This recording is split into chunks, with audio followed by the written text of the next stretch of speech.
Hey, how you all doing? So, if you struggle with social anxiety, is that something that kind of triggers you? Do you worry about going out? Do you worry about going to the shops, to restaurants, to meet new people? Is social anxiety something that's limiting your life? Well, what I'd like to do is try and explain a little bit about why that's happening, so you get a bit of an understanding, and also keep watching. There may be some techniques that will be useful just to help you, just to ease that anxiety, just to dial that down a little bit.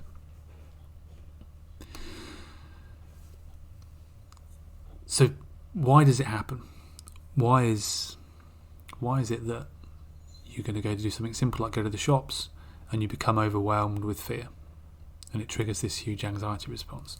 Well, let's have a look at it. So you have to excuse my poor levels of drawing, but let's assume you start off at home. This is your place of safety. You know this is a familiar environment. And let's keep it as simple as possible. Say you want to go to the store and buy something. So you're going to travel to the store. Here's the store. You're then going to locate the item. You're then going to purchase the item. And you're then going to return home. And that's a fairly simple, predictable, easy flow. Now your wonderful unconscious mind, subconscious, monkey brain, its job is to keep you safe. It's to protect you. It's to scan your environment, to look for possible threat and possible danger. So you think to yourself, I need to go to the store and I need to buy this item. Your mind then begins the task of evaluating that and asking whether it's safe. So when you know all of these things, when you know the route to the store, you know where the product is in the store, you know how to pay for it, and you know how to get home. Those things are fairly straightforward. Your brain goes, yeah, okay, that's familiar, we know that. It's fairly safe. But there's a problem, because the anxious mind likes the what if question. And this what if question generates a couple of different scenarios, which I'll illustrate. So you may say, well, what if they haven't got the product I want? So suddenly you're in an area of, I don't know.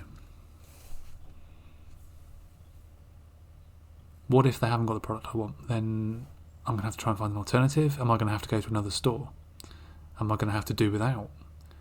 And suddenly you've got 3 or 4 different possibilities that you need to evaluate and you need to think about, rather than one. You might then think, well, what if I can't pay for it? What if I've forgotten my card?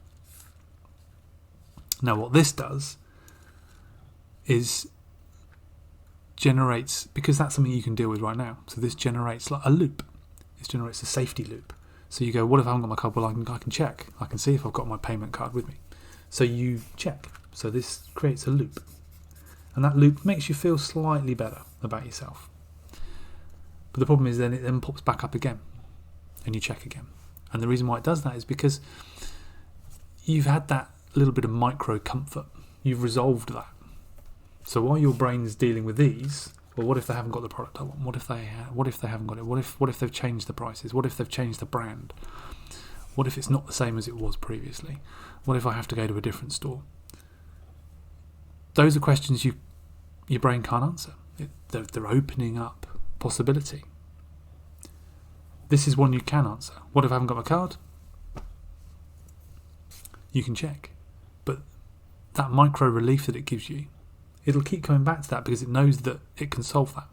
In the same way that it resolves the, what if I forget to lock the front door? I'll check. What if I make sure I've got my phone with me? I can check.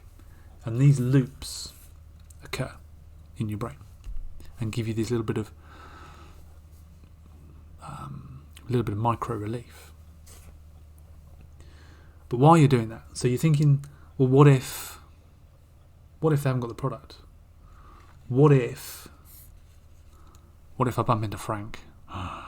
Frank just talks and talks and talks, and it's all politics and rubbish. I really don't want to talk to Frank. So what happens if I bump into Frank? I don't know. It could be a really difficult conversation. He could talk to me for hours.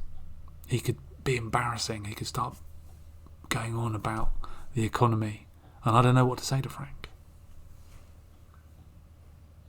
What if? And you might think, well, what if I see somebody I know? What if I see somebody else that I used to go to school with? What are they going to think about me? I'm going to the shops. And again, it's another area that your brain doesn't know. It's trying to predict. It's trying to understand what's going to happen in your environment. But it's creating scenarios that it doesn't know how they're going to resolve themselves, as well as small scenarios that could be resolved. And then you think, well, what if it starts to rain? What if I get some bad weather? What if I can't even get there? What if I see a car crash on the way and it's distressing? What if my shoes break? And all these what if questions at all these different parts open up new possibilities. And because you don't know, I don't know how that's going to play out.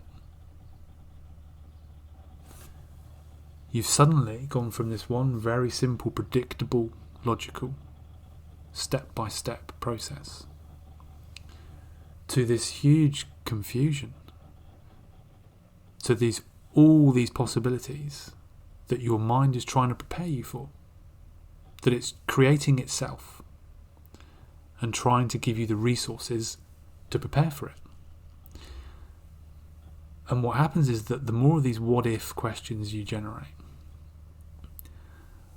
the more complex the whole process becomes, to the point where your mind is completely overwhelmed and consumed by the but what if that happens, what if this happens, what if I go there, what if that, and there's no resolution to any of that other than to go, you know what, I'm not going, forget that, it's too complicated, I'll just stay here and do without.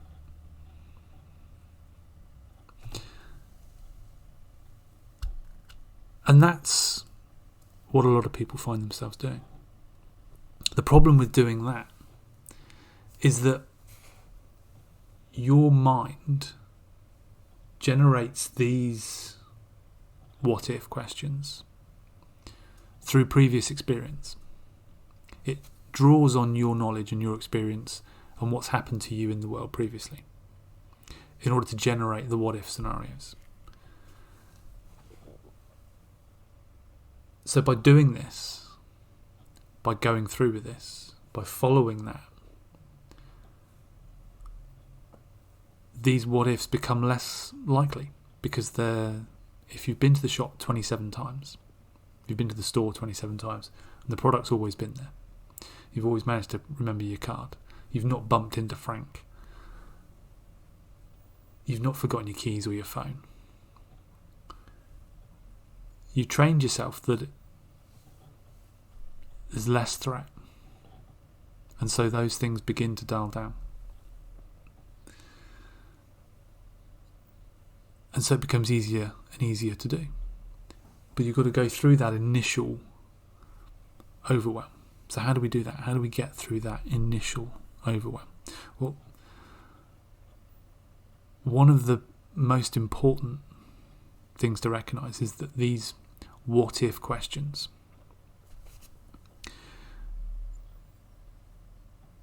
they're unanswerable to a certain extent, but they are answerable. And the only answer that you need to give them is, then I'll deal with it. What if it rains? Well, then I'll deal with it. And it doesn't become a problem. What if I forget my card? Well, then I'll have to deal with it. What if I bump into Frank? Well, then I'll have to deal with it. What if they haven't got the item that I want? Well, then I'll deal with it. And it's about trusting yourself and your own ability to deal with it, to manage, to not get lost in a million different possibilities which are going to overwhelm you, which are going to bring up and trigger this anxiety, this fight, flight, freeze response, because it's overwhelming, because your mind is suddenly, there's a million things that could possibly happen. And what's happened recently is exaggerating all of this, because now you've got all of this, what if I interact with something or someone who's had COVID, who's got COVID? What if I touch something on the route? What if somebody in the supermarket's coughing? What if at the checkouts they haven't cleaned them properly? What if the product hasn't been cleaned properly? And suddenly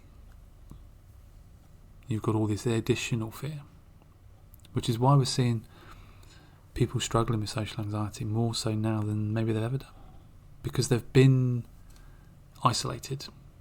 They've not been teaching themselves that it's safe.